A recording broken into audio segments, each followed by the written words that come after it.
Hello मेरे प्यारे प्यारे बच्चों, welcome back to e pharmacy study. हाँ जी, मैंने एसएससी का वीडियो डाला था, अभी कुछ घंटों पहले ही डाला था। तो मुझे बहुत सारे डीएम्स आ रहे हैं, मैम इसका सिलेबस बता दो ताकि हम अभी से प्रिपरेशन स्टार्ट करें।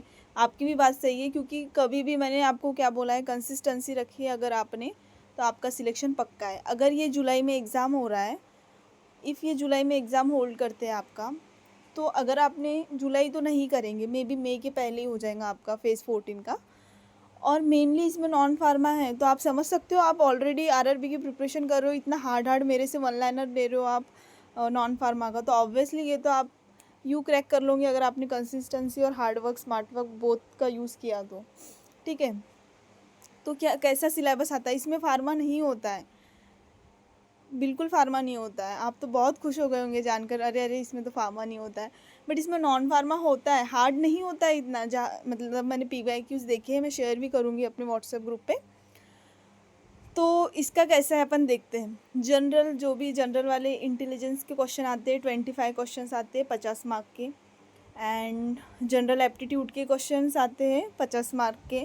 क्वालिटी एप्टीट्यूड के क्वेश्चन आते हैं 50 मार्क्स के।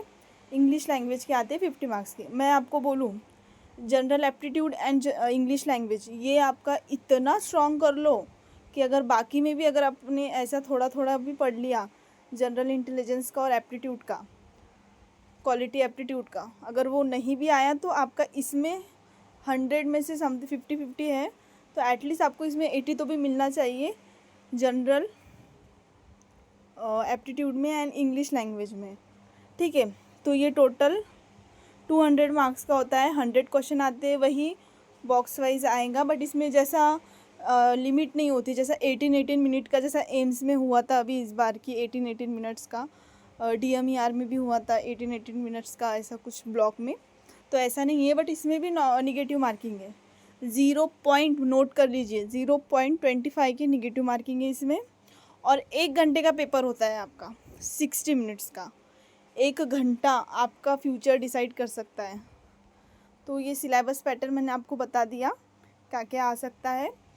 इसके वन लाइनर अवेलेबल है, कल से अवेलेबल हो गए हैं इसके वन लाइन। अगर मैं आपको बोलूँ, ये ऑल जो भी अपने इंडिया में है, कहाँ का भी हो, वो अप्लाई कर सकता है, क्योंकि ये सेंट्रल पोस्ट है, स्टेट पोस्ट नहीं है। तो ये अपॉर्चुनिटी आपके हाथ से जानी नहीं चाहिए, क्योंकि ऑब्वियसली आप 1-2 साल से प्रिपेयर कर रहे हो, तो ये नॉन फार्मा ही है ना। और इसकी फ़ीस भी कम होती है, शायद से ओनली 100 रुपीज़ होती है, मैं कंफर्म नहीं हूँ, बट इसकी रिलेटेड भी मैं वीडियो बनाऊँगी जैसे ही फॉर्म आते हैं। बट ये बहुत अच्छी अपॉर्चुनिटी है, जिसका फार्मा वीक है, जिसका नॉन फार्मा स्ट्रॉन्ग है, जो बहुत अच्छे से कर सकता है, ये फॉर्म ज़रूर भरना, क्योंकि इसमें अच्छा स्कोर कर सकते हो आप। बाकी ये इसका सिलेबस है, आप स्क्रीनशॉट ले सकते हैं। 0.25 मार्क्स की निगेटिव मार्किंग है, 25 क्वेश्चन आते हैं 50 मार्क के, 200 मार्क्स हो जाते हैं, 100 क्वेश्चन आते हैं, 1 घंटा एग्ज़ाम के लिए मिलता है, और CBT मोड पे रहता है फेज़ 14 का। और अपन कौन सी पोस्ट के लिए एलिजिबल है? 10+2 मतलब 12 के बाद के, नॉट ग्रेजुएट वाले भी नहीं और 10 वाले भी नहीं, अपन 12+ के ऊपर के लिए एलिजिबल हैं फेज़ 14 के लिए। ओके, बाकी ऑल द बेस्ट एंड प्यारा सा लाइक सब्सक्राइब। और कुछ आपको इसकी रिलेटेड डिटेल चाहिए तो आप कमेंट बॉक्स में लिख सकते हैं, मैं आपको वैसी ही वीडियो बना कर दूँगी।